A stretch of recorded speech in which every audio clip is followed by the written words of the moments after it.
Amen. On acclame Jésus, hein. C'est Jésus qui a fait. On acclame Jésus. Si tu veux acclamer Dieu, fais le bien. Si on le fait pour Dieu, faisons le bien. Si c'est Dieu qu'on va acclamer, faisons le bien. Amen.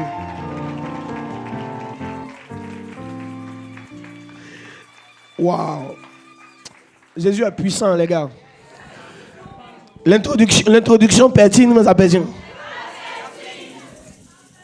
Donc, la spiritualité du monde professionnel. Le monde professionnel est un monde très spirituel. Très spirituel. C'est spirituel. Vous avez vu le témoignage? Franchement, ce témoignage-là, franchement, je l'avais oublié.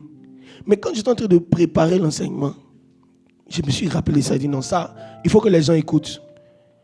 Et vous savez comment le monde spirituel est présent même dans nos affaires professionnelles. On ne peut même pas se douter qu'il y a certains problèmes qui nous arrivent qui sont spirituels. Il y a des problèmes que vous vivez dans votre travail. C'est spirituel. Donc, je vais commencer par ça. Est-ce que tu sais que dans ton travail, dans tes études, pour ceux qui sont étudiants, il y a certaines choses qui t'arrivent qui sont surnaturelles. Ça veut dire que l'origine est surnaturelle.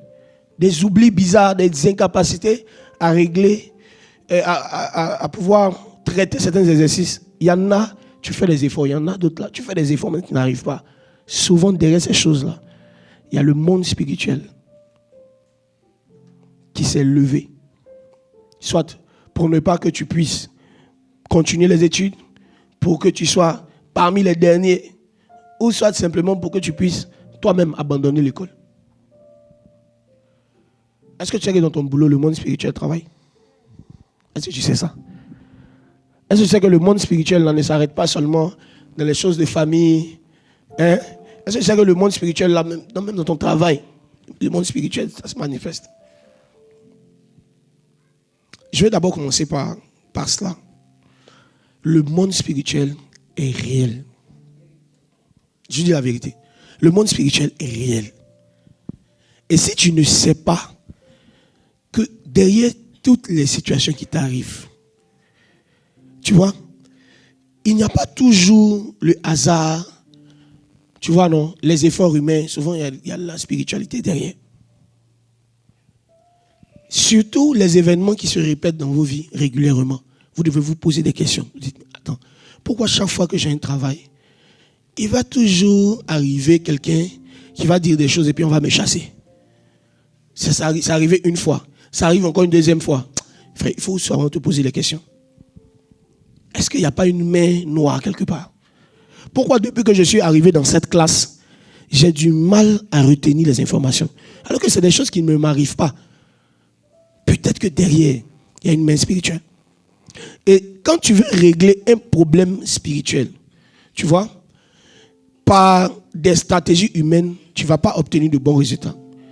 Il y a des fois où tu as essayé, tu vois, de régler des problèmes et puis ça n'a pas marché. Ce n'est pas parce que la méthode que tu as utilisée n'était pas forcément bonne. Mais la méthode que tu as utilisée ne correspondait pas au domaine de l'attaque. Quand une attaque vient par l'esprit, dans le monde de l'esprit, on traite ça dans le monde de l'esprit. Quand une attaque vient dans le monde physique, on traite ça avec le monde physique. Donc souvent ta méthode est bonne, mais elle n'est pas adaptée, tu vois, à l'origine de l'attaque dont tu es victime. C'est comme ça que certains jeunes qui étaient très brillants à l'école, très brillants dans leurs différentes professions, entreprises, ils vont faire un séjour au village ou bien un séjour dans leur pays. Et quand ils reviennent, c'est comme si tout commence à les énerver. C'est comme s'ils n'ont plus le goût même des études. Souvent derrière ces choses-là, il y a une attaque qui vient du monde spirituel. Et en voulant, toi en tant qu'homme, voulant prendre des stratégies pour dire bon, peut-être que je n'aime pas parce que je n'aime pas, j'ai plus le goût à l'école parce que là, j'ai pas de groupe d'études, donc je vais prendre un groupe d'études. Ou bien le travail, je pense que j'ai besoin de vacances. Tu prends des vacances, mais ça ne va pas. Tu essaies des solutions, mais ça ne va pas. Quand c'est comme ça, il faut monter dans le domaine de l'esprit. Le monde spirituel s'intègre dans la vie professionnelle et dans la vie estudiantine. Première chose, toi qui notes, Le monde spirituel est réel. On va voir ça aujourd'hui. La première vérité que je veux vous donner sur la spiritualité du monde professionnel, c'est que Dieu est le premier employé et le premier employeur de toute la création. Regardez quelque chose. Regardez quelque chose de magnifique. Genèse 2, versets 1 à 3. Dieu est à l'origine du travail. C'est le premier travailleur. Genèse 2, versets 1 à 3. Genèse 2, versets 1 à 3. Yes. Ainsi furent achevés les cieux et la terre et toute leur armée. Dieu acheva au 7e jour son œuvre qu'il avait faite. Et il se reposa au 7e jour de toute son œuvre qu'il avait faite. Verset 3. Dieu bénit le 7e jour et il le sanctifia. Parce qu'en ce jour, il se reposa de toute son œuvre qu'il avait créée en la faisant. Dieu se reposa de toute son œuvre. Donc, Dieu a travaillé le premier jour, le deuxième jour, le troisième jour, le quatrième jour, le cinquième jour, le sixième jour. Vous voyez? Le sixième jour.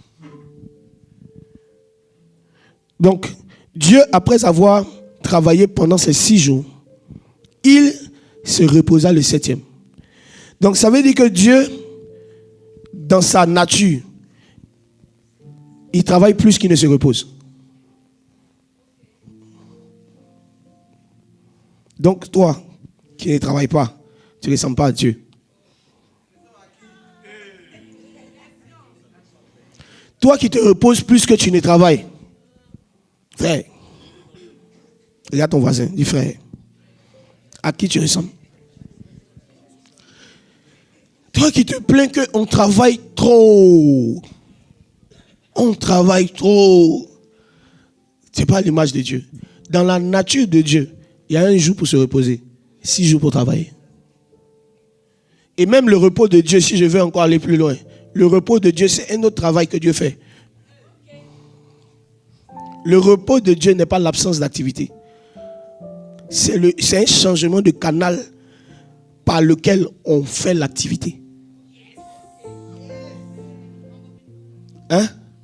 Des rembobinés. Voilà. En fait, le repos de Dieu, là, quand on dit que Dieu est rentré dans son repos, là, qu'est-ce qu'il a fait? L'homme étant créé, allait maintenant continuer le travail de Dieu. Mais il allait continuer le travail de Dieu comment? Par Dieu. Donc quand on dit que Dieu se repose, ce n'est pas que Dieu ne travaille plus. Hein. Dieu décide de travailler par l'homme. On va dire, il change d'outil. Je te dis ça. Je te dis ça. Dieu crée tout par la parole. Maintenant, pour administrer ce qu'il a créé par la parole, là, il utilise un autre outil qu'on appelle l'homme. Donc la parole est le premier outil. L'homme est le dernier outil.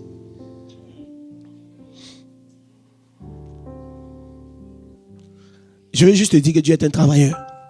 Dieu aime tellement travailler que même dans son repos, il trouve un prétexte pour travailler. Mais autrement. C'est pour cela que toi, après avoir étudié, fait tes cours, travaillé sur 6 jours, le 7e jour, ce n'est pas fait pour dormir. Quand tu finis de dormir, il faut réfléchir à comment tu vas aborder les jours qui viennent. Ou il faut faire ce qu'on appelle de l'administration ou de l'organisation.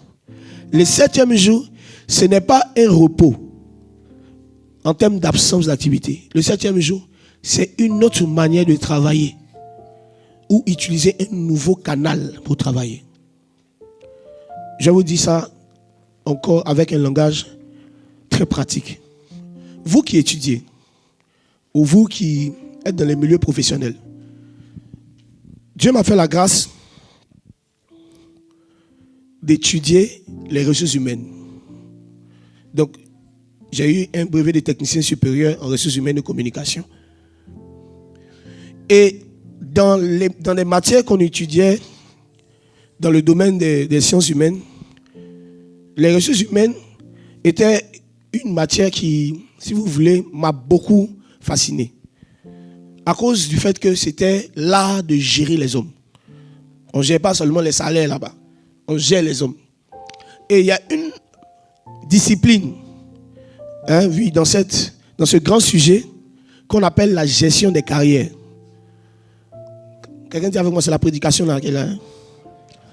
Il y a une discipline au sein de ce grand sujet, cette grande science qu'on appelle la gestion des carrières. Et c'est quoi la gestion des carrières? De façon simple, c'est comment l'entreprise ou le directeur des ressources humaines, toute l'équipe, travaille pour donner une orientation en termes de carrière professionnelle à l'employé qui est là. C'est-à-dire quoi? Le monsieur entre dans l'entreprise, disons qu'il rentre dans l'entreprise, prenons la banque, il rentre dans l'entreprise en tant que caissier. Donc, l'entreprise doit travailler à ce que ce monsieur-là, après un certain nombre d'années, il puisse se bonifier en termes de compétences, en termes d'expertise, pour qu'il puisse passer de caissier, peut-être à chargé d'accueil. Chargé d'accueil, il va devenir après conseiller clientèle. Après conseiller clientèle, il va devenir chef d'entreprise. Après chef d'entreprise, il va devenir gestionnaire de groupe d'agences. C'est le rôle de l'entreprise de travailler à ce que l'employé ne soit pas dans la monotonie, mais puisse avoir une orientation professionnelle, tu vois, claire, qui va lui permettre non seulement de grandir en termes de compétences, de grandir en termes d'expérience et de surtout faire de la place aux nouveaux arrivants. C'est ça la gestion des carrières. C'est bon? Travaillons, hein? Jésus travaille, nous tous nous travaillons.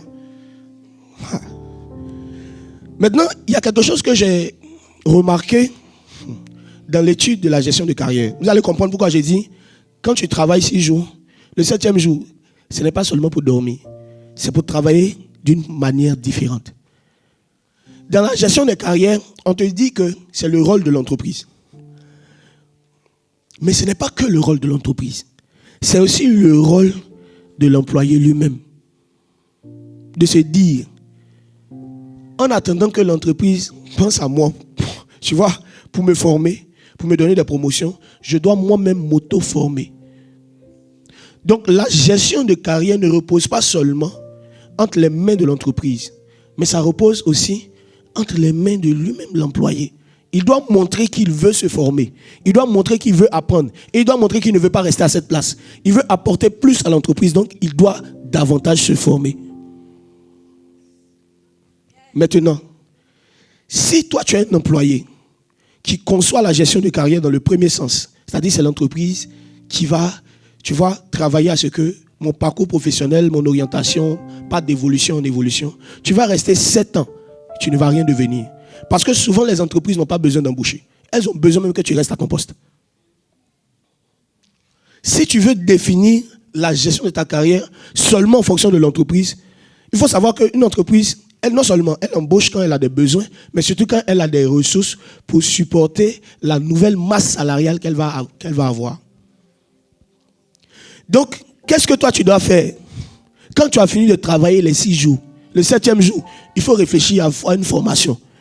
Au cas où si l'entreprise ne pense pas si tu vas à l'évolution de ta carrière, toi-même tu t'es déjà auto-formé, tu peux déjà présenter de nouvelles compétences et si l'entreprise n'a pas besoin de ces compétences, tu peux aller te vendre ailleurs. C'est pour cela que souvent, tu es en train d'attaquer l'esprit tu vois non, l'esprit de limitation. Alors que c'est pas un esprit de limitation. En fait, l'esprit de limitation, là, tu prends le miroir, tu te mets, la seule personne que tu vois, c'est elle, l'esprit de limitation. C'est toi-même qui te limites. Pourquoi? Parce que tu ne penses pas à toi-même ta propre carrière, ta propre orientation professionnelle. Tu laisses l'entreprise décider de tout. Vous qui êtes des employés, votre désir doit être l'évolution. Votre désir premier, mais ce n'est pas d'abord l'évolution. Vous savez, c'est quoi votre désir premier? C'est pouvoir apporter quelque chose de plus à l'entreprise qui me nourrit, qui m'aide à m'occuper de ma famille, qui m'aide à vivre dans une certaine dignité. Moi, je crois qu'il n'y a personne qui, arrivé à un moment, se soucie qu'une entreprise grandisse, qui ne bénéficie pas des fruits de cette entreprise. Si tu ne manges pas les fruits là dans l'entreprise, tu vas manger ça ailleurs. On peut se parler un peu. Ça pertine. On peut se parler. Tu es dans une entreprise. On t'a embauché pour être, disons, prenons le domaine du marketing. On t'a embauché pour être marketeur. Mais il se trouve que tu es dans l'entreprise. Tu vas gérer, par exemple, le secrétariat. Après, tu vas gérer le commercial. On te donne des tâches qui n'ont rien à voir avec le poste pour lequel on t'a embauché.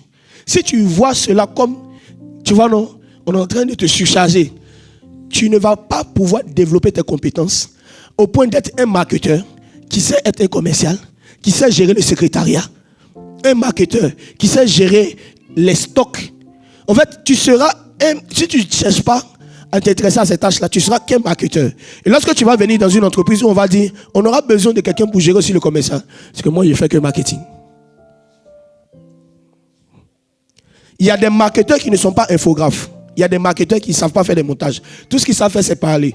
Faisons telle stratégie. Faisons telle stratégie. L'entreprise embauche. On dit on veut un marketeur qui touche un peu aux différents logiciels d'infographisme. Graphisme. Et puis moi, c'est marketing, je connais. Design, tout ça, je ne sais pas dedans. Tu vas rester médiocre, tu ne vas pas avancer. Parce que le monde aujourd'hui, on embauche les hommes qui sont 3 en 1. On embauche des hommes qui sont 3 en 1. C'est-à-dire quoi? Au lieu de donner de l'argent, embaucher un infographe, embaucher un commercial, embaucher un marketeur. Si on a un marketeur qui peut être commercial, qui peut être infographe, il a plus de valeur que toi. Il diminue non seulement la charge, la masse salariale, mais il est quelqu'un qui nous apporte un gain de temps. Parce qu'il faut savoir que dans l'entreprise, quand on a multiples tâches qui sont occupées par différentes personnes, ceux qui travaillent lentement retardent le travail de tout le monde. Parce que dans l'entreprise, on travaille en termes de chaîne. Donc l'entreprise est plus friand d'avoir des gens qui sont marketeurs, mais qui touchent à beaucoup de choses. Ça veut dire qu'ils peuvent s'exprimer sur différents sujets. Maintenant, tu sais comment on arrive à cela? C'est quand tu utilises le 7e jour pour réfléchir à qu'est-ce que tu peux ajouter à ton travail du 6e jour, de 6 jours. Qu'est-ce que tu peux ajouter à ton travail de 6 jours? Bon, moi, on me donne beaucoup de félicitations. Mais est-ce qu'il n'y a pas quelque chose que je peux améliorer? Est-ce qu'il n'y a pas de nouvelles formations que je peux acquérir? C'est le travail du 7e jour. Le 7e jour là, on se repose de l'activité physique et on commence à intensifier l'activité intellectuelle. Le 7e jour, Jésus n'a pas dormi. Le Père, le Créateur, n'a pas dormi. Le 7e jour, il a commencé à travailler avec Adam. L'activité de l'esprit. Pas un homme. L'esprit de Dieu se mouvait au-dessus des eaux. Il a utilisé le matériel de la parole pour créer. Mais quand il s'agissait d'Adam, il a utilisé l'homme pour continuer l'activité. Il dit, faisons l'homme à notre image, selon notre ressemblance, afin qu'il domine. Jésus est aussi un modèle pour nous. Il a dit, le Père est à l'œuvre jusqu'à présent. Moi aussi, je suis à l'œuvre. Le Père n'a jamais cessé de travailler. C'est pour ça que vous voyez que Jésus dormait très peu. Parce que quand on regarde certains descriptifs de ces temps de prière, on dit qu'il s'élevait lorsqu'il faisait très sombre le matin. Ça veut dire que Jésus avait l'habitude de se réveiller avant que le soleil ne se lève. Vous les chrétiens,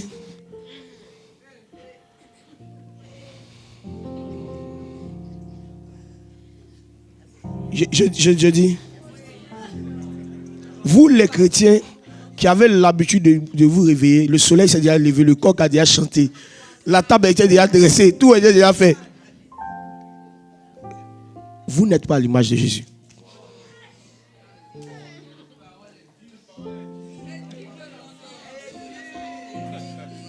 Je dis la vérité. Cette expression, je dévance l'aurore, ça vient de qui? Ça vient de David. Frère, tous les jours de la semaine ne doivent pas te trouver. Tu es tellement réveillé, la table est déjà dressée, le soleil a fini de briller dans toute sa force, le coq a fini de chanter. La nuit, en fait, la nuit te surprend, le jour aussi te surprend.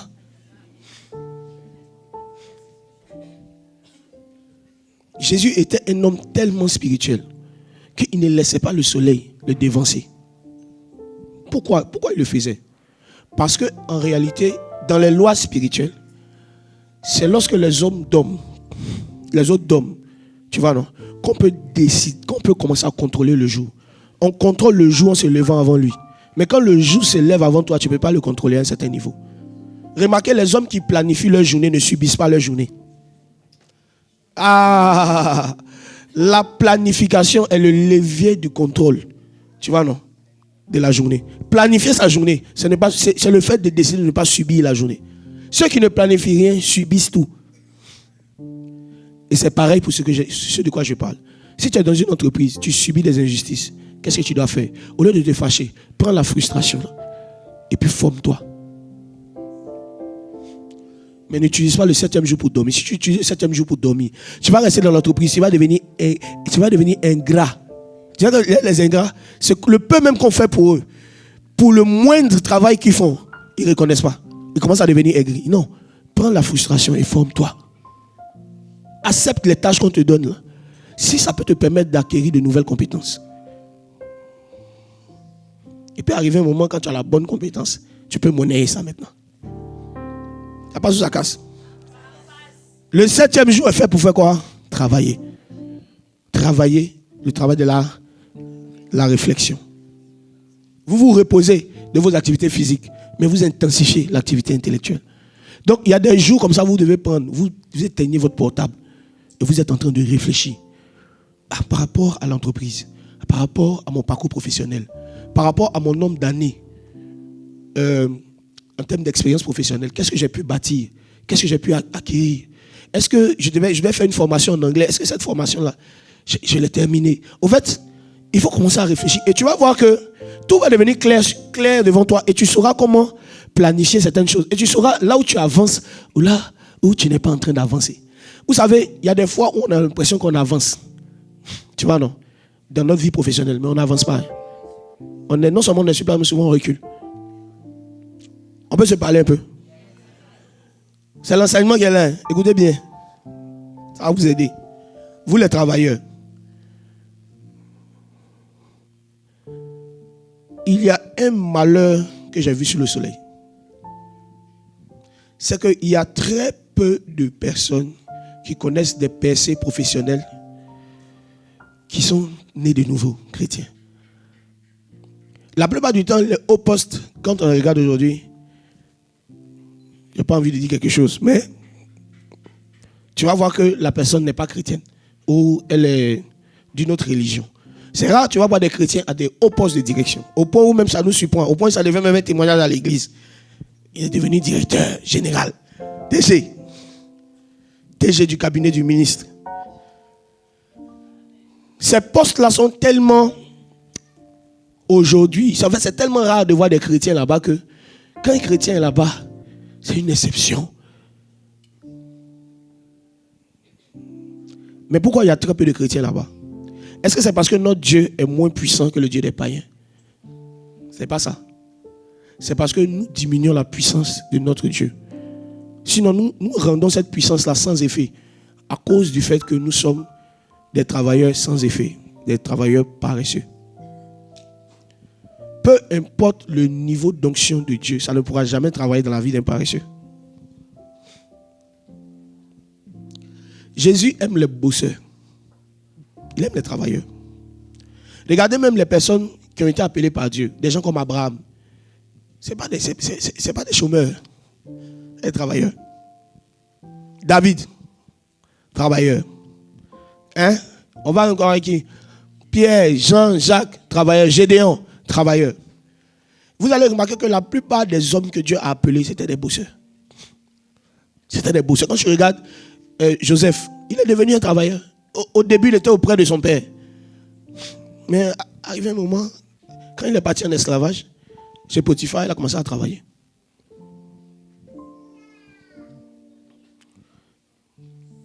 Dis à ton voisin, est-ce que tu n'es pas en train de vivre les effets de ta paresse? Dis à ton voisin, comment tu fais la gestion de carrière?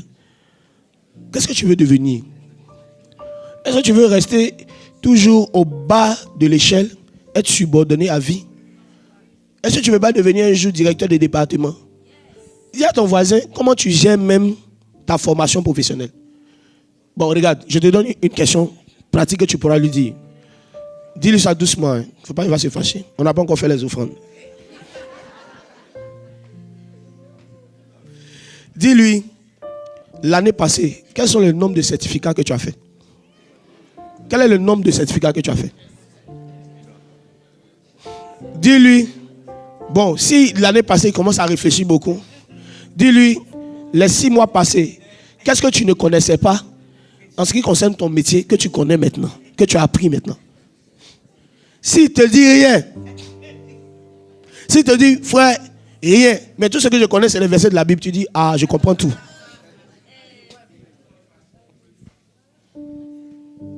Dieu est le premier travailleur de toute la création. Et nous tous qui travaillons, nous sommes à l'image de Dieu. Être à l'image de Dieu selon sa ressemblance, là, c'est profond. Hein? Ce n'est pas juste jeûner 40 jours. Il y a des gens qui masquent leur paresse, tu vois, sous le voile de la vie de jeûne et de prière. La personne, la soeur est là. Je dis un truc. Pardonnez-moi. Si vous êtes visé, c'est que vous êtes sur la route. Sinon, normalement, ça ne doit pas vous viser. Mais ma soeur, tu ne sais pas préparer. Tu ne sais pas préparer. Mais chaque fois qu'on t'appelle, tu n'es pas à la cuisine. Tu es dans la chambre de prière. Et brasaka, obratakada.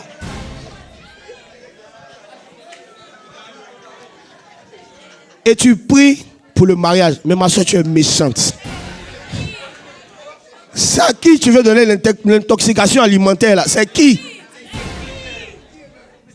Vous allez manger McDo, toi et puis ton mari. McDo seulement.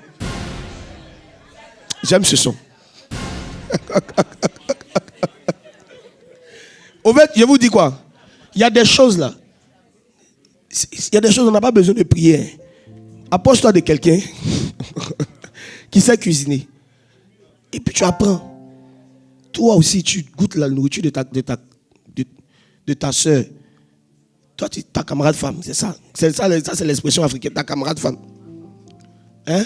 Tu goûtes sa nourriture, tu ne sais pas préparer. C'est toi qui permets de dire, il n'y a pas un peu de sel, il y a du sel qui a manqué.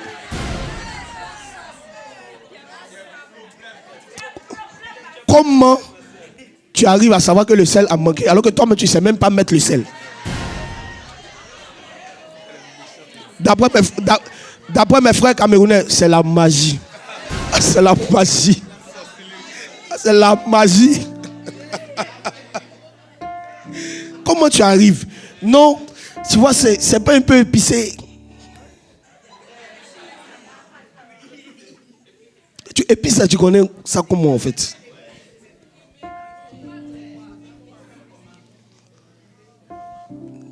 Levez-vous et commencez à apprendre des choses qui seront utiles pour vous, pour votre famille et surtout pour les hommes qui vont décider de vous faire confiance et de vous embaucher. Vos patrons ne vous doivent rien. C'est vous qui pensez qu'ils vous doivent quelque chose. Ce qu'ils vous doivent, c'est votre salaire. Ils ne vous doivent pas la compréhension. Ils ne vous doivent pas l'acceptation. C'est qu'on t'a demandé de faire. Ce pour lequel tu as été embauché, il faut le faire. Maintenant, si on commence maintenant à te dire fais ci, fais ça, fais ci que tu te plains, on dit ok. Il faut faire juste ce que tu fais. Mais il faut savoir que le jour on va trouver quelqu'un qui sait faire ce que tu fais. Et qui peut faire ce qu'on veut qu'il fasse. Ils vont te remplacer. Et ce ne sera pas par injustice. C'est parce que celui qui refuse de grandir dans le jardin de Dieu sera coupé. À plus forte raison, le jardin des hommes. Dieu qui est rempli de compassion, quand on met la semence et vous voyez que tu n'as pas de fruit, Dieu te coupe. Et les hommes même ne cherchent pas même le fruit là même. On dit où est l'arbre là? Où il est? Enlevez-le. Est-ce que vous êtes des travailleurs? Est-ce que nous sommes des travailleurs? On est tous dedans. Moi je vous dis, je ne passe pas. Je ne peux pas passer une année sans apprendre quelque chose de nouveau. Sinon, sans apprendre des choses nouvelles. Sans avoir de nouveaux certificats. Si tu me dis, quels sont les certificats que j'ai eus l'année passée, je peux te dire. Hein? J'ai un certificat en coaching de vie. Coaching de vie particulier. En autonomie. Ça dit quoi? En autonomie. Autonomisation des compétences. C'est-à-dire quelqu'un est là, il a des compétences. Comment les faire ressortir? J'ai un certificat dedans. Hein? J'ai un certificat dedans. Ça y est, ça l'année passée. J'ai un autre certificat encore. Je l'ai donné. Il faut former. J'ai appris, l'année passée comme ça, j'ai pris le temps de me concentrer sur les logiciels comme les CapCut, les Canva. Nous là, on a vécu l'époque de Photoshop. Mais j'ai vu qu'aujourd'hui, les gens font beaucoup de choses avec Canva. Il y a certaines entreprises, on exige même que les créations soient faites avec Canva. Donc je me suis assis, j'ai commencé à bosser Canva. Déjà, comme j'ai déjà des réflexes en Photoshop, ça allait rapidement. Au point où j'ai tellement aimé Canva que j'ai dit, Photoshop c'est bon pour certaines affiches, mais Canva, c'est mieux. J'ai commencé aussi à travailler le logiciel qu'on appelle Illustrator. J'ai commencé à faire CapCut. Le logiciel qu'on appelle CapCut, où on coupe les vidéos et autres. En fait, je suis une agence de communication à moi tout seul. L'année passée, j'ai pris le temps de commencer à me former dedans. Maintenant, toi, ici, là, qu'est-ce que tu as appris? Quel est le nouveau logiciel que tu as commencé à apprendre? Quelqu'un m'a dit une fois que, mais quand on regarde un peu les vidéos des séances de Bible ouverte, on voit un peu comment les choses sont tellement belles, bien ajustées. L'équipe de com fait son travail. Mais il y a une grande partie de tout ce qui est Bible ouverte, c'est moi-même qui fais ça. C'est moi qui fais les vidéos là. Et puis tu cliques dessus, amen, amen. Dieu est bon. Le pasteur qui fait. C'est pas parce qu'il n'y a personne pour le faire. C'est parce que moi j'aime beaucoup maîtriser des choses avant de les déléguer. Parce que souvent derrière l'attitude abusive de déléguer des choses se cache une paresse. La paresse de ne pas affronter la difficulté de faire soi-même ce qu'on doit faire. Ce que tu ne sais pas faire, tu ne pourras pas le contrôler. Les patrons qui ne savent rien faire, ils ne peuvent pas contrôler leurs travailleurs pour savoir s'ils font le travail comme il se doit. Ils ne connaissent même pas le travail. Souvent, quand Dieu te demande d'apprendre des choses qui ne sont pas dans ton domaine, c'est parce qu'il veut te qualifier pour la future entreprise qui doit sortir de toi. Maintenant, est-ce que vous êtes des travailleurs? Est-ce qu'on peut se parler un peu? Je suis venu vous parler de la spiritualité du travail, mais il faut que je vous parle de cela. Ne passez pas 2 mois sans apprendre quelque chose de nouveau. Même si c'est un petit certificat, tu ne sais même pas. Peut-être que c'est ce certificat-là qui va te donner une ouverture. Tout le monde a la même licence. Maintenant, toi, qu'est-ce que tu as de plus? Dis à ton voisin, Dieu est un travailleur. Dieu est le premier travailleur de la création. Dis-lui ça bien. Donc, dis à ton voisin que le travail, ce n'est pas une punition. Le travail, c'est divin. Dis avec moi, c'est Satan qui est un chômeur. Et même Satan même ne chôme pas, il travaille. Hein. Satan c'est un vagabond, mais c'est un travailleur. Il rôde. En fait, je me suis rendu compte que la paresse là, ça ne vient ni du diable, ni de Dieu. Ça veut dire que souvent le diable, quand il regarde certains chrétiens chômeurs, il se dit que ils viennent d'où? Parce que moi-même j'ai laissé Dieu il y a des années, mais je travaille. Le chômage est charnel. Ça ne vient ni du diable. C'est-à-dire que le diable, même si tu le traites de chômeur, le diable même sera fâché.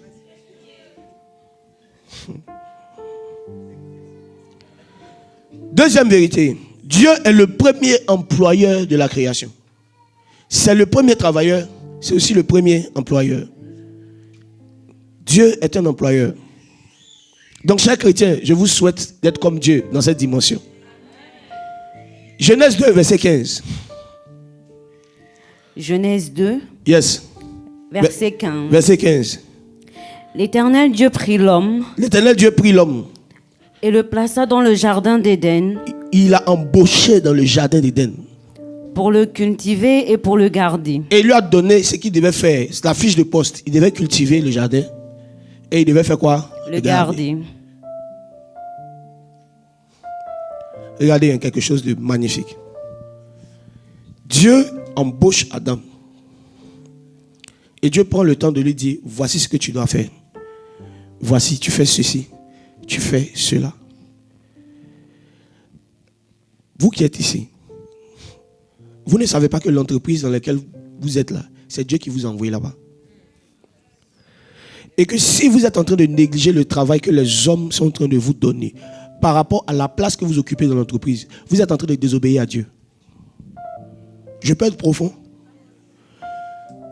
Quand Dieu emmène Adam dans le jardin, il ne le mène pas dans le jardin sans lui dire ce qu'il attend de lui. Est-ce que vous comprenez? Pourquoi? Parce que son son temps, le temps qu'il va faire dans le jardin dépend de l'activité, tu vois, qu'on lui a demandé de faire. C'est-à-dire que le jour où il ne sera plus en train de garder le jardin, il ne sera plus en train de le cultiver, il va sortir du jardin. C'est comme ça que certaines personnes sortent des entreprises par Dieu. Parce que ceux pour lesquels on les a emmenés dans l'entreprise, ils ne le font pas. Je peux être vrai avec vous.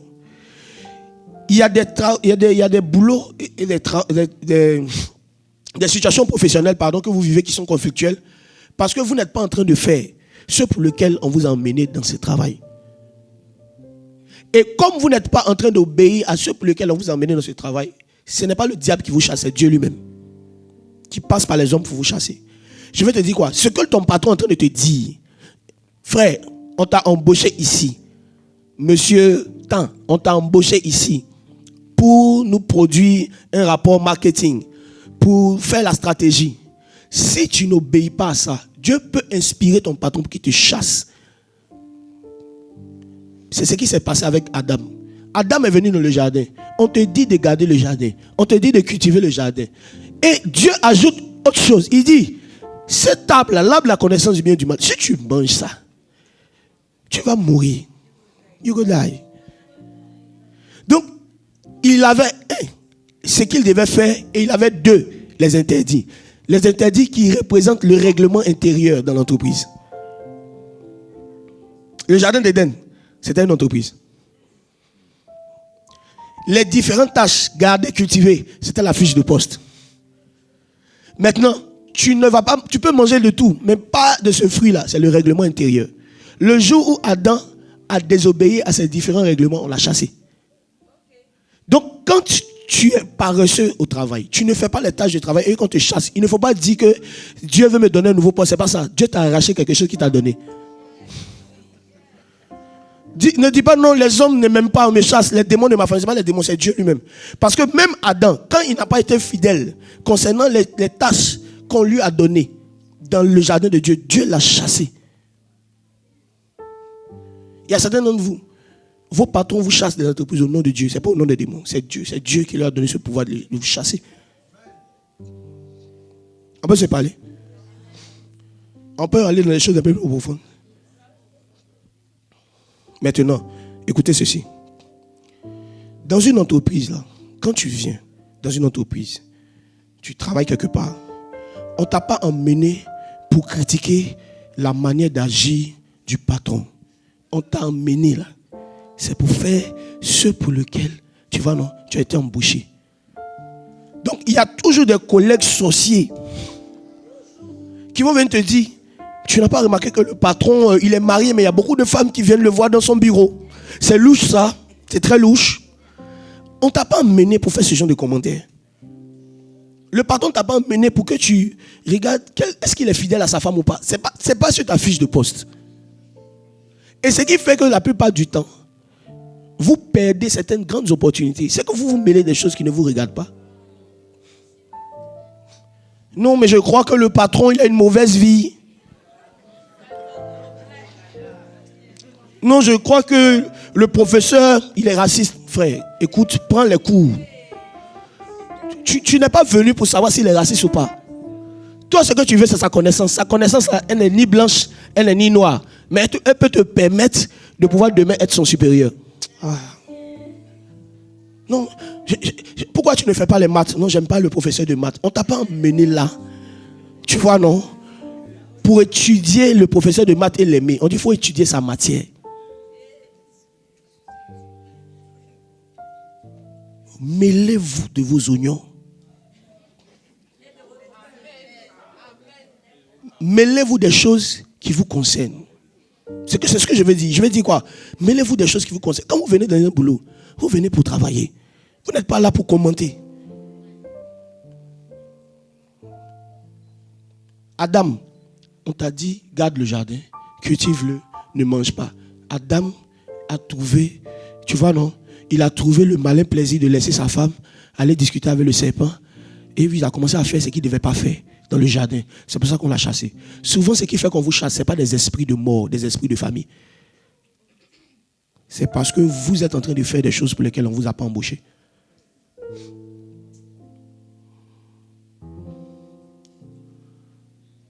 Dieu est le premier employeur. Et en tant qu'employeur, il a fixé les règles du contrat de travail. Maintenant, où tu es embauché là, est-ce que tu suis les règles qui t'ont été assignées, à savoir ta fiche de poste et le règlement intérieur? Je t'assure que tant que tu fais ça, tu auras moins de problèmes dans ton boulot. Tu ne vas pas augmenter les problèmes déjà qui sont liés même à l'entreprise.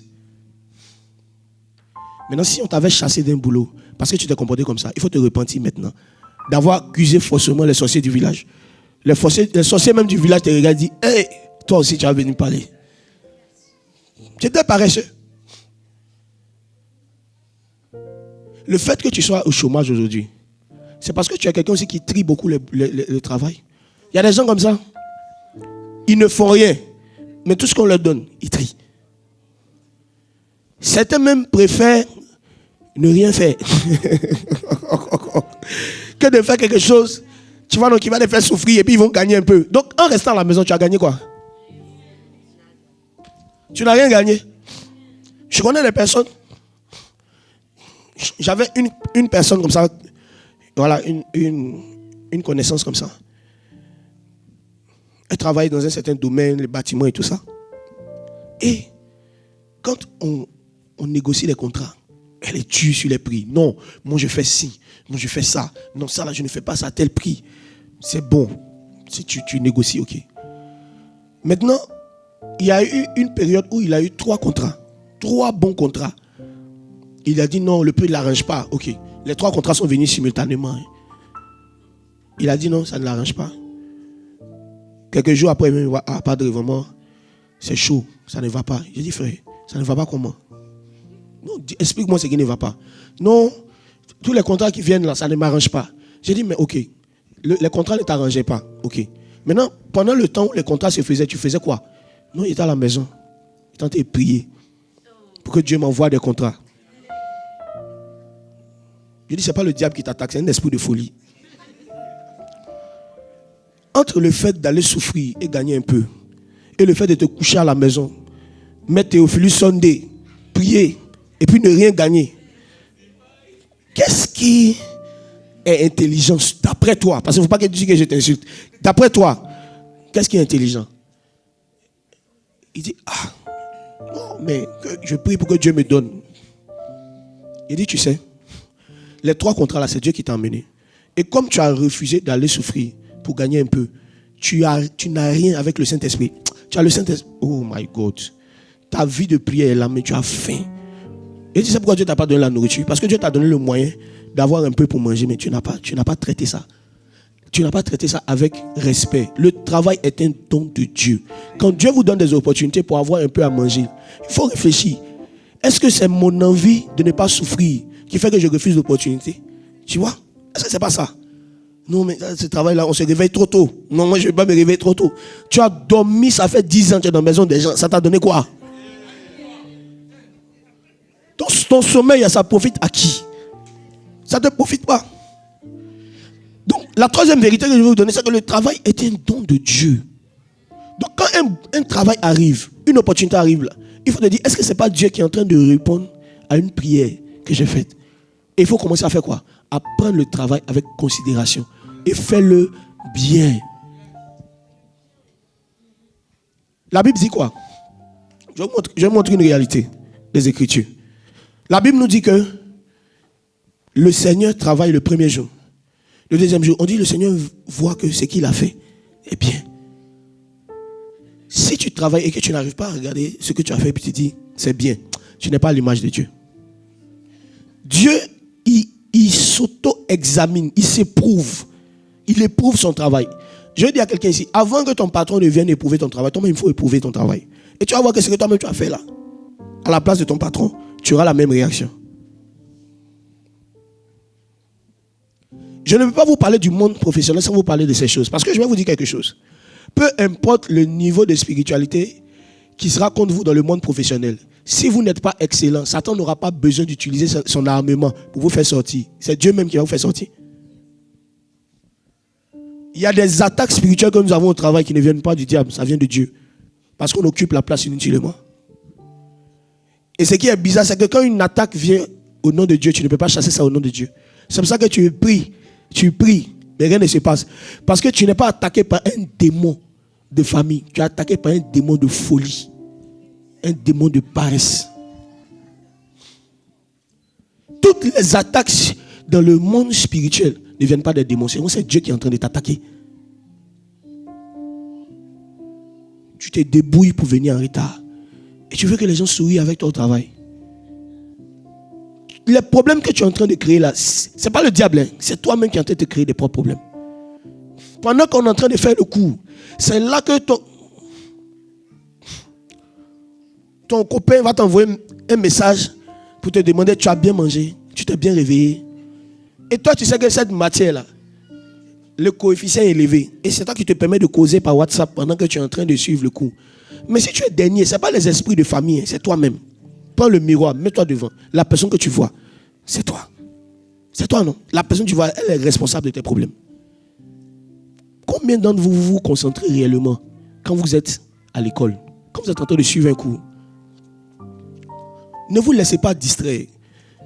L'école, là, tant que Dieu ne vous a rien dit, c'est ce qui va vous garantir au moins un avenir digne. Donc, quand vous êtes en train de suivre l'école, là, vous devez vous comporter comme vous êtes à l'église. Maintenant, si vous vous comportez bien à l'église aussi, parce qu'il y a des gens aussi qui sont à l'église, on est en train de vous donner les paroles de vie, vous êtes sur WhatsApp, vous aussi. En fait, ce que tu fais à l'école, c'est ce que tu es en train de faire ici. Comment se fait-il que c'est là où tu es en train de recevoir une orientation pour ta vie qu'on va t'envoyer un message? Moi, j'aime un certain groupe de personnes à cause de cela, à cause de ce côté-là. Le monsieur est en train de faire sa prière. Hein? Même si tu veux acheter toute la marchandise de la boutique, il va finir sa prière d'abord. Il sait ce qu'il gagne là. Mais on voit des chrétiens distraits. Des chrétiens qui sont distraits. Pendant qu'on est en train de prêcher la parole, on est en train de faire l'adoration, on est en train de louer. Le gars est là, il est en train de causer. Et demain, tu te plains que Seigneur, il y a des problèmes qui m'arrivent. Tu ne t'es pas concentré. La vérité que je veux vous donner, c'est que Dieu attaque les travailleurs paresseux. Dieu attaque les gens qui déshonorent leur profession en manquant d'éthique dans le travail. Dieu les attaque et ce n'est pas les démons, c'est Dieu. Maintenant, comme Dieu ne veut pas t'apparaître là, il utilise ton patron pour te persécuter. Et tu chasses, tu pries, tu brises. Mais rien. Parce que cette attaque, elle vient de Dieu. Le monde professionnel est réel et c'est spirituel. Je vais te dire que le premier esprit qui attaque les hommes qui ne font pas ce qu'on leur a demandé dans le travail, c'est Dieu lui-même. Il faut noter ça. Est-ce que ce que je suis en train de vivre dans le travail, c'est une attaque du diable ou c'est une attaque de Dieu? Comment savoir que c'est une attaque de Dieu? Est-ce que je suis en train de faire ce pour lequel on m'a embauché? Est-ce que je ne suis pas en train de déshonorer, tu vois, mon travail en ne respectant pas les règles qui sont établies? Tu finis de travailler. Les choses de travail, là, ça reste au travail. Il y a certains boulots, certaines entreprises où, voilà, certaines entreprises, ce n'est pas toutes, où on te dit qu'il faut garder le secret professionnel. Prenons la banque comme ça. Il y a des choses qu'on ne va pas aller raconter sur le salaire des gens, l'argent des gens. Voilà. Il y a certaines entreprises comme ça. Donc il y a des choses aussi là. Tu n'as pas forcément en parler. Surtout quand tu es dans des domaines où les informations sont très sensibles. Hein? Ça passe ou ça casse? Ça pétine. Donc il ne faut pas que vous soyez victime des attaques de Dieu. Parce que les attaques de Dieu, je vous dis, il n'y a pas de solution pour ça. Si Dieu est en train de t'attaquer, il n'y a pas de solution pour ça. Si tu n'es pas juste dans ton travail, tu n'es pas intègre dans ton travail, il n'y a pas de solution pour ça. Alors, maintenant, la spiritualité du monde du travail, je vais maintenant vous parler de lorsque c'est le diable qui est en train de nous attaquer. Comment savoir que là, c'est le diable qui est en train de m'attaquer? L'enseignement sera très court mais riche en profondeur. Christ, shift un peu. 3. Je vais vous parler deuxièmement de la spiritualité du monde professionnel. Et cette fois-ci, je vais vous parler de quand c'est le diable qui nous attaque. Quand l'ennemi ou le monde des ténèbres est en train de nous attaquer. On va étudier un cas biblique. c'est le personnage de Daniel. Daniel à Babylone. Daniel dans le monde professionnel. Notre étude va se baser précisément sur Daniel le chapitre 6, car c'est un chapitre qui nous parle de la vie d'un disciple de Jésus dans un milieu professionnel hautement mystique, la politique. Chers chrétiens, ceux qui disent qu'un chrétien ne doit pas faire la politique, réfléchissez à Daniel, réfléchissez à Joseph, réfléchissez même à David. La politique et le christianisme ne sont pas antinomiques. Ils vont ensemble. Dieu même est un politicien. La Bible dit que Dieu est le roi des rois, le Seigneur des seigneurs. Qu'est-ce qu'un seigneur fait? Il gouverne. Qu'est-ce qu'un politicien fait? Il gouverne. Les membres même qui siègent pour gérer un pays, on l'appelle comment? Le gouvernement. Dieu est un politicien. Chers chrétiens, vous qui ne lisez pas les journaux, qui ne vous informez pas sur la situation de ce monde, vous n'êtes pas spirituel. L'horloge spirituelle des temps de la fin a été liée intimement à des événements politiques qui vont arriver. La Bible dit dans Matthieu le verset 24, Jésus dit qu'un royaume va se lever contre un autre royaume. Une nation va se lever contre une autre nation. Et ces choses-là constituent pour nous les signes que le monde est en train d'arriver à sa fin. Donc ça veut dire quoi? Pour connaître les événements prophétiques eschatologiques, c'est-à-dire que les événements prophétiques qui concernent les choses de la fin du temps, il faut avoir la Bible d'un côté et le journal d'un autre. La Bible est la prophétie. Le journal est la confirmation de la prophétie. Donc un véritable prophète, dis à ton voisin, il lit les journaux.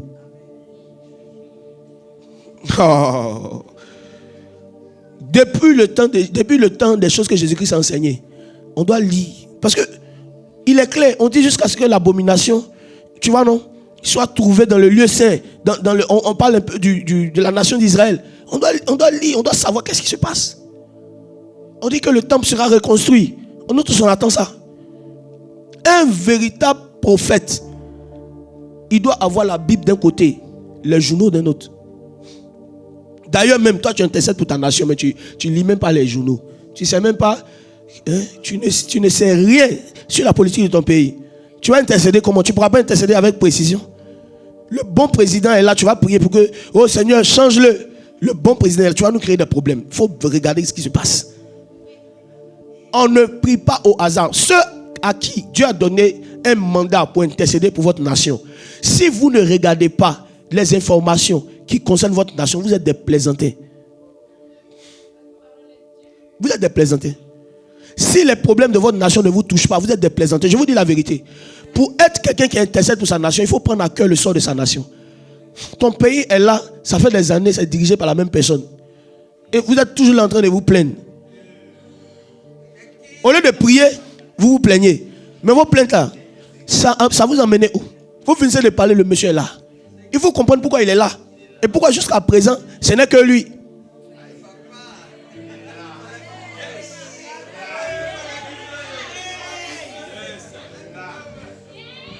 Il y a un pays dont le nom commence par une lettre de l'alphabet. Dieu nous a fait la grâce.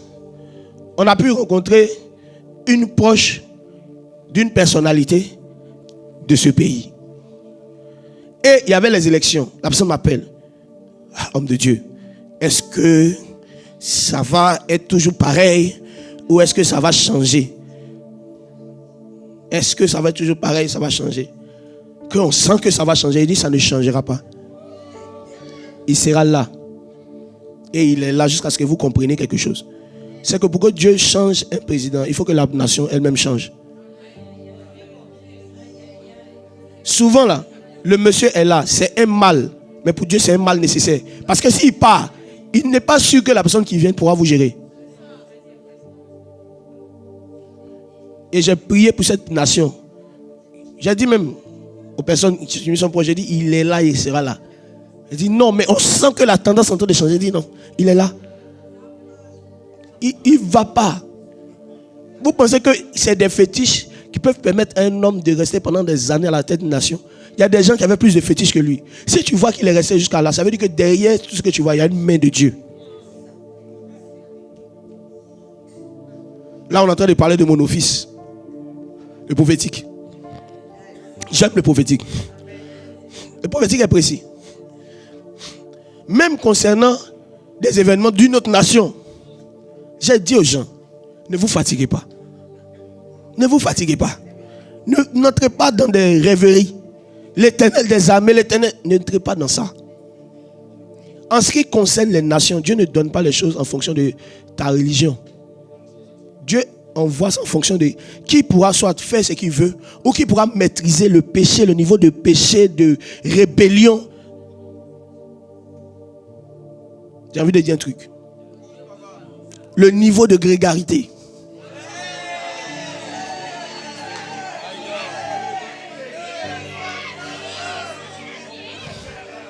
Ingrid, que Dieu te bénisse. Amen. C'est elle qui m'a donné le mot hier. Grégaire, c'est ça? Donc, il faut un président qui va vous canaliser. C'est vous, là, vous êtes trop grégaire. Donc, si vous ne changez pas, le président ne changera pas. C'est lui seul qui a le caractère là pour vous. Donc, quand vous allez changer de caractère, vous allez être plus docile. Dieu va vous envoyer un président qui est doux. Mais souvent, vous êtes à l'image de vos présidents. On peut se parler un peu?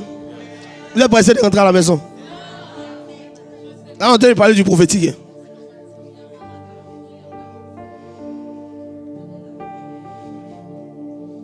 Les gars, vos nations, vous devez, vous en tant que chrétiens, refuser que certains événements de vos nations vous surprennent. Un vrai prophète, là, il voit avant que ça arrive. Ce n'est pas les prophètes du type, non, si tu accouches, si ce n'est pas femme, ce sera garçon. C'est de nous que tu te moques. Un véritable prophète, là, il doit être dans le monde de l'esprit. Et l'un des endroits où on peut voir la tour, ce qu'on appelle la tour dans le monde spirituel, c'est la vie de prière et d'intercession. En fait, c'est la vie de prière, mais principalement l'intercession. Quand tu intercèdes pour quelqu'un, tu sais pas, tu peux sentir des choses qui lui arrivent. Souvent, la personne te ment pour dire que ça va, mais tu sens que ça ne va pas. Donc, vos nations, là, vous devez vous tenir sur la tour pour dire, Seigneur, mon pays, qu'est-ce qui va arriver dans les années qui vont venir? Je vous dis la vérité. Mes frères sont témoins. Mes compagnons de ministère d'œuvre sont témoins. La majorité des choses qui arrivent en Côte d'Ivoire, je n'ai pas besoin de venir sur la toile. Quand je dis, ça va se faire. Je ne dis pas, ça va se faire dans le sens où c'est moi qui ai le pouvoir de faire. Parce que j'ai déjà vu.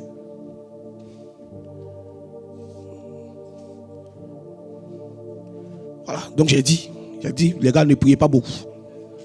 Gardez vos kilos. Mangez bien. Monsieur est là. Parce que si Dieu doit pouvoir placer quelqu'un de nouveau, qui va-t-il placer? Le problème, ce n'est pas qui fait notre affaire, c'est qui fait l'affaire de Dieu. Et souvent, la personne peut ne pas sembler être en train de faire l'affaire de Dieu. Mais si tu regardes bien, l'affaire de Dieu est un peu là quand même. On peut se parler? On va dans un truc. Aniel, viens un peu. Le contexte professionnel de Daniel. Qui était Daniel? Daniel 6, verset 1 à 3. Daniel 6, verset 1 à 3. Suivez maintenant bien. Darius trouva bon d'établir sur le royaume 125 satrapes qui devaient être dans tout le royaume. Il mit à leur tête 3 chefs. Ok, attends, on va expliquer un peu. Il y avait des personnes qu'on appelait les satrapes. Qui sont les satrapes? Les satrapes, ce sont les gouverneurs régionaux ou les gestionnaires administratifs. Ça dit quoi? Il y avait différents départements.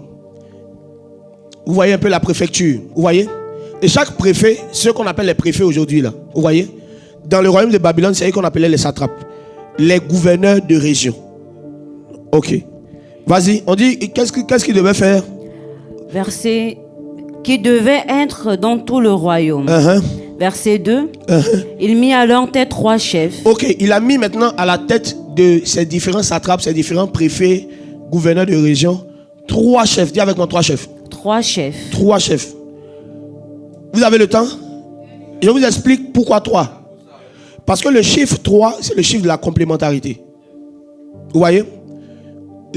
Quand prenons le temps, on a le passé, le présent, le futur. Vous voyez? Prenons les solutions. Les solutions, les formes des objets. On a quoi? L'état gazeux, l'état liquide, l'état solide. Prenons même le Seigneur lui-même pour le salut. On a l'eau, l'esprit et le sang. Prenons même encore la définition prophétique même de Christ en termes d'activité. On dit il est le même hier, aujourd'hui et éternellement. Il est celui qui est, qui était et qui vient. Il est le Dieu d'Abraham, d'Isaac et de... Le chiffre 3, c'est le chiffre de la complémentarité. Le Père, le Fils et le Saint-Esprit. Toi-même, tu es constitué de quoi? L'âme, le corps et l'esprit. Donc le chiffre 3, c'est le chiffre de la sécurité, de la complémentarité. Donc il y avait 3 personnes qui étaient chargées de gérer ces 125 satrapes. 3 personnes. Et ces 3 personnes-là étaient les gouverneurs des gouverneurs régionaux. C'est eux qui rendaient compte au roi. Et eux, ils étaient comme si tu veux le lien entre le roi ou bien le président et les préfets qui géraient les régions. Donc c'est-à-dire que ces trois personnes-là étaient après le roi. Maintenant regardez quelque chose de bizarre. Quelqu'un dit avec moi bizarre. Bizarre. Non, je ne t'entends pas. Ils étaient 3 qu'on avait établi sur le royaume. Maintenant regardez la suite. Au nombre desquels était Daniel. On dit parmi ces 3 personnes-là, il y avait Daniel. Daniel n'était pas un gouverneur de région, il était le gouverneur des gouverneurs. Maintenant, regardez ce qui est bizarre. Regarde. Afin que ces satrapes leur rendissent compte. Ok, donc ces satrapes-là devaient rendre compte à Daniel. C'est-à-dire que les mystiques, les gars bizarres qui géraient le pays là, c'est à Daniel qui devait venir rendre compte. Donc quand ils ont fait tous leurs fétiches là, tu vois, pour prendre la place de leur ami là, la dernière décision revenait à Daniel. Oh, quel système de contrôle. Daniel était le carrefour de leur mysticisme. Ça veut dire quoi? S'ils veulent faire des choses mauvaises qui ne contribuent pas au bien du peuple, c'est Daniel qui doit valider. Donc je veux dire à quelqu'un ici, pendant que les hommes sont en train de faire beaucoup de fétiches dans ta famille, Dieu t'a placé comme étant l'oméga de leur alpha. Ça veut dire que ce qu'ils sont en train de commencer là, comme tu as atteint le niveau de gouverneur des gouverneurs, c'est toi qui vas décider si ça va se passer ou pas. Ils sont en train de faire des choses dans la famille. Oh, ça ne va pas se faire sinon à ta parole. C'était ce que Daniel était. Le gouverneur des gouverneurs. Maintenant, regarde la suite. Et que le roi ne souffrit d'aucun dommage. Ok. Donc, il était là pour préserver les intérêts du roi. On dit? Verset 3. Verset 3. Daniel surpassait les chefs. Oh, et les Daniel satrapes. était le chef des 2 autres. Ah, tu n'as pas compris. Il était le chef des satrapes. Tu vois, non? Maintenant, parmi les 3 chefs là, il les surpassait. Donc, Daniel était le numéro 2 du royaume de Babylone.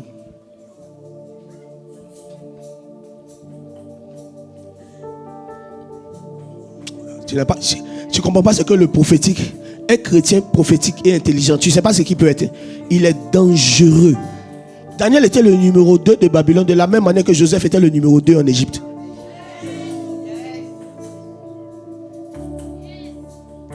Quand tu es chrétien et que tu es intelligent, ne cherche pas la place des satrapes. Ne cherche même pas la place des chefs. Décide d'être au-dessus d'eux. Un chrétien dans le domaine des études, tu dois être compétitif, tu dois avoir l'envie de les dépasser. Parce que tu as un esprit supérieur. On dit que Daniel les surpassait. Donc même à l'école, tu ne dois pas être content qu'un païen soit meilleur que toi. Ce n'est pas de la jalousie. Tu dois lui montrer que, comme on dit en Côte d'Ivoire, derrière village, il y a village. Tu dois lui montrer que l'esprit qu'il a, c'est un petit esprit. On dit que Daniel surpassait les 3 autres. Est-ce qu'on a ce type de chrétiens là qui sont parmi les chefs? Et parmi les chefs, ils sont les chefs des chefs. Ah, Jésus. Regarde la suite. Parce qu'il y avait en lui un esprit supérieur. On dit qu'il les surpassait non seulement, il ne les surpassait pas seulement par le fait qu'intellectuellement il était posé, mais on dit qu'il y avait en lui un esprit supérieur. Oh. Oh, oh, oh, l'esprit supérieur. C'est ça, l'esprit. Les gars, bon, quelqu'un dit avec moi l'esprit. Ah, c'est la ref, pas oublier. Regarde, la Bible nous dit clairement que le monsieur arrivait à le surpasser. Ce n'est pas parce qu'il était trop intelligent, mais il savait comment communiquer avec son esprit supérieur pour être supérieur à eux. Donc ça veut dire que normalement en tant que chrétien, si tu es dans un service, on est tous chefs de département. Si tu veux monter sur eux, ce n'est pas tes compétences intellectuelles seulement que tu dois travailler. Tu dois commencer à comploter dans l'esprit pour les surpasser. Et ce désir n'est pas démoniaque. Ce désir est spirituel. Parce qu'un esprit supérieur veut la spiritualité. Veut les choses supérieures. C'est pour ça que toi en tant que chrétien, il y a quelqu'un ici qui se posait une question. Est-ce que mon envie de dépasser les autres est démoniaque? Non. Quand il s'agit des païens, quand il s'agit du monde professionnel, ton envie de les dépasser est spirituelle. Quand tu as un esprit de supériorité, tu n'aimes pas les choses inférieures. Tu veux être en haut. Je ne veux pas rentrer dans cette organisation. Je veux la dominer. Je veux la diriger.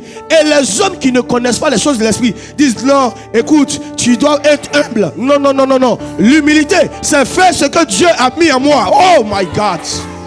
L'humilité, c'est devenir ce que Dieu m'appelle à devenir. Dieu me donne la supériorité. Toi, tu veux que je sois dans les choses inférieures. Pourquoi? Chacun sait ce que Dieu l'appelle à faire. Tu vois ce désir-là d'entrer dans la politique, de dominer jusqu'à aller là, ce n'est pas démoniaque. Quand Dieu met en toi un esprit supérieur, tu es attiré par les choses élevées. Ce n'est pas de l'orgueil. Tu es en train de répondre à un appel. C'est la raison pour laquelle tu n'arrives pas à te satisfaire de la place que tu as, des qualités qu'on te donne. Tu sens qu'il y a toujours quelque chose de meilleur. Ne laissez pas les gens tuer les rêves qui sont venus dans vos cœurs et qui ne dérangent pas le Saint-Esprit en vous. C'est eux que ça dérange. La Bible dit qu'un homme qu'on appelle David, on ne sait pas à quel concours de circonstances David s'est trouvé sur le champ de bataille. Lui qui était normalement un berger, il s'est trouvé sur le champ de bataille. On ne sait pas par quel concours de circonstances. Le gars voit un homme qui est en train qui est en train d'insulter la nation du Dieu qui a mis en lui un esprit supérieur. Et David, ayant un complexe de supériorité spirituelle, dit: qui est cet incirconcis pour insulter le peuple de Dieu? On dit que ses frères ont dit: toi tu aimes être le premier, toi tu aimes te faire voir. Mais c'était un esprit supérieur qui était en train de parler au travers de David pour dire que celui-là c'est un petit. Souvent votre envie de dépasser n'est pas charnelle, souvent c'est spirituel. Parce que vous savez ce que Dieu a mis en vous.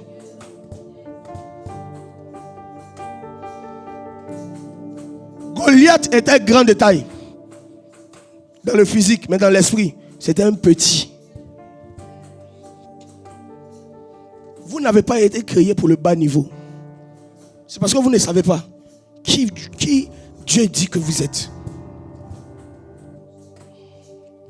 J'ai commencé un challenge sur WhatsApp. 21 jours pour reprendre le contrôle. Prenez le temps de le réécouter. Ce n'est pas juste des phrases. C'est retrouver son identité réelle. On m'a demandé un jour pourquoi Dieu nous a créés. Et quand j'étais enfant dans les choses de l'esprit, je disais que Dieu nous a créés pour l'adorer. Jusqu'à ce qu'un jour, je vois que Dieu a créé les cieux. Quand on parle des cieux, là, c'est les cieux et leur armée. On va en parler dans le livre de Psaumes. On va dire que Dieu a créé les cieux et leur armée. Donc ça veut dire qu'avant que les hommes ne viennent, les anges étaient déjà là, ils l'adoraient déjà. Donc Dieu ne nous a pas créés pour adorer, parce que les anges étaient déjà en train de faire ça. Mais Dieu nous a créés pourquoi? Il dit: créons l'homme afin qu'il domine. Donc tu es sorti de Dieu pour dominer comme Dieu. Voici ce pourquoi Dieu t'a emmené sur terre. Il dit qu'il domine, qu'il assujettisse. Donc ce n'est pas normal pour un chrétien d'être dominé par la pauvreté. Pour un chrétien d'être dominé par le monde, dominé par le péché, dominé par les situations de la vie. Ce n'est pas normal.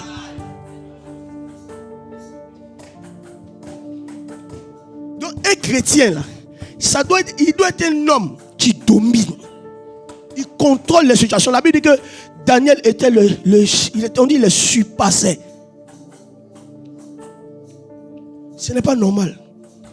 On ne doit pas se satisfaire du peu. Il y a des faux versets, on prend pour vous fatiguer. Non, le Seigneur a dit dans le livre de Proverbes, on dit, ne me donne ni richesse, ne me donne ni pauvreté. La suite. Il dit quoi? Il faut me donner ce qui me convient. Et maintenant, ce qui convient à un roi, c'est quoi? Ce qui convient à un roi, c'est quoi? La richesse. Maintenant, on dit que le Seigneur est le roi des rois. La Bible dit que toi, tu es un roi. Donc, à un roi, ce qui lui convient, c'est la richesse, c'est la domination, c'est le règne. Donc, quand un roi réclame le règne, il n'est pas en train de réclamer quelque chose qui est élevé pour lui. Il est en train de réclamer quelque chose qui lui correspond. On a tué dans votre cœur le désir de vivre les grandes choses. En vous disant que non, Dieu est humble, Dieu aime l'humilité. Dieu est l'homme le plus humble. On dit c'est à lui qu'appartient l'or et l'argent. Il a l'or, puis il a l'argent, puis il est humble.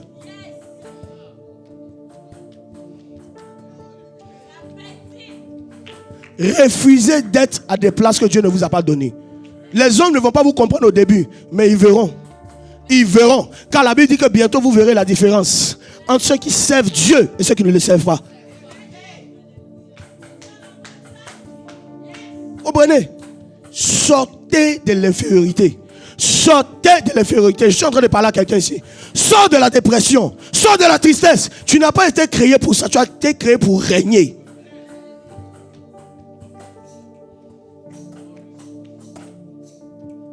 Est-ce que tu es en train de régner? Est-ce que tu es en train de dominer? Tu as un esprit supérieur. Regarde ton voisin, dis à ton voisin, j'ai un esprit supérieur.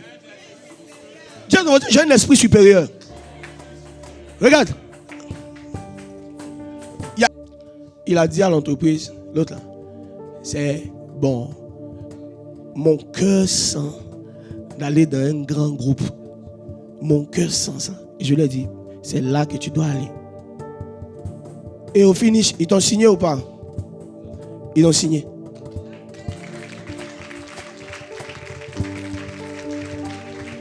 Ils ont signé. Est-ce que le fait d'avoir des désirs pour des choses élevées est toujours démoniaque? Non, c'est spirituel. L'esprit de supériorité te tire vers le haut et toi tu veux te tirer vers le bas. Ne te suffit pas des choses qui ne satisfont pas ton âme. À un certain niveau, souvent là, ce n'est pas le désir de ton âme, c'est le désir de l'esprit. Tu sens que tu dois posséder ce terrain. Il faut le posséder. Maintenant, je vais te dire un truc. Tu es prêt? Ce de quoi tu n'as pas soif, tu ne pourras pas en être abreuvé. Si tu n'as pas soif de l'élévation, tu ne seras jamais élevé. Parce que même quand l'élévation va venir, ton état de pensée est tellement faible qu'elle ne pourra pas porter le poids de l'élévation. Les gens qui s'élèvent vite et qui descendent vite, ils n'ont pas reçu la transformation de l'esprit avant de pouvoir maintenant entrer dans l'élévation. Avant que Dieu puisse t'élever en tant que, tu vois, roi sur Israël, David, il va te donner un esprit de supériorité. Si Dieu veut te donner quelque chose de supérieur, il va te donner un esprit de supériorité. Il y a un esprit de supériorité charnel et il y a un esprit de supériorité divin. On a fini le service de puissance. J'ai parlé, je lui ai dit, bon, voici, je sème dans ta vie. J'ai sémé, j'ai fait une sémence. Voilà. C'est pas un fétiche, c'est une sémence. C'est bon, non? C'est une sémence. Et Dieu a dit, mange ce que tu veux. Glorifie Dieu. Et Dieu a déjà fait. Tu n'avais pas encore passé le deuxième entretien, donc on a fait ça. Même, voilà. Et après, il a passé, il a eu. Pourquoi j'ai donné cet exemple-là? Vous êtes fatigué? Mais le temps est déjà court. Mais je sens qu'on va rentrer dans un temps de prière. Regardez. Désirez les choses que Dieu a mis dans votre cœur. Ne soyez pas satisfait des petites choses. C'est-à-dire que quand tu regardes là, ton cœur même n'est pas à l'aise avec la chose. Si tu veux te satisfaire des millions, alors que Dieu doit te mettre dans les milliards, tu es dans la désobéissance. Être désobéissant, ce n'est pas seulement péché. c'est le fait d'être en train de faire des choses que Dieu ne t'a pas appelé à faire. C'est le fait de rester dans les niveaux que Dieu ne t'a pas appelé à faire. Je vous dis la vérité.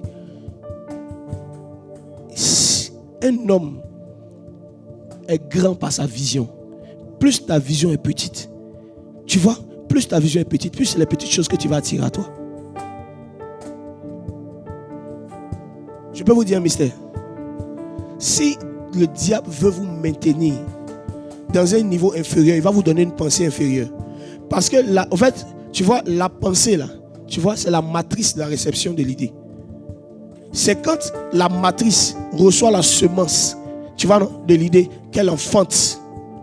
Donc, si ta pensée est réduite aux choses inférieures, ta vie sera inférieure. Ta vie ne peut pas te donner quelque chose de plus que ta pensée ne peut pas te donner.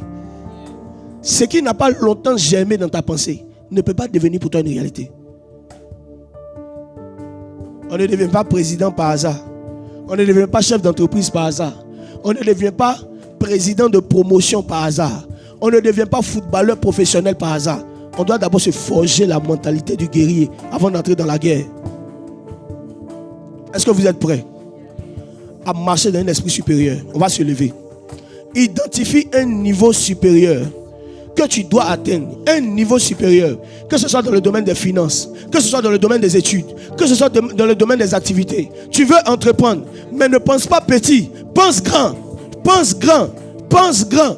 Pense grand. Ne regarde pas tes moyens. Regarde où Dieu veut t'emmener. Et commence à prier. Commence à prier. Commence à prier. Le monde spirituel dans le domaine professionnel est réel. Et c'est pour les hommes qui ont décidé de manifester un esprit de supériorité qui domine. Qui domine. Je vais t'entendre prier. Dis, Père, fais-moi dominer. Fais-moi dominer. Fais-moi dominer. Le travail que tu as est peut-être une prison qui empêche tes potentialités d'être visibles. Alors qu'est-ce que tu dois faire? Père, donne-moi la sagesse, donne-moi la force et emmène-moi loin. Prie. Adabarakata yabasokata. Ladabra yadabrozo kontobros adabra nevezoske. Merci Seigneur Jésus, je prie au nom de Jésus.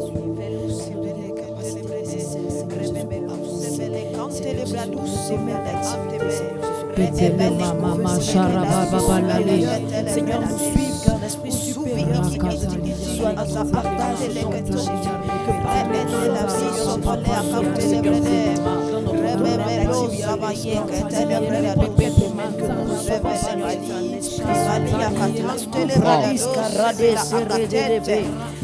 un esprit de supériorité. Un esprit de supériorité. Un esprit de supériorité. Au travail, la promotion.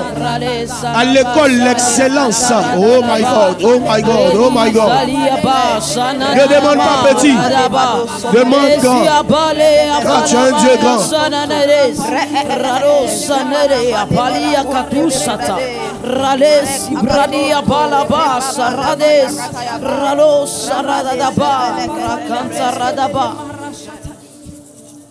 On va prier pour quelques sujets et on va passer à une autre phase du culte.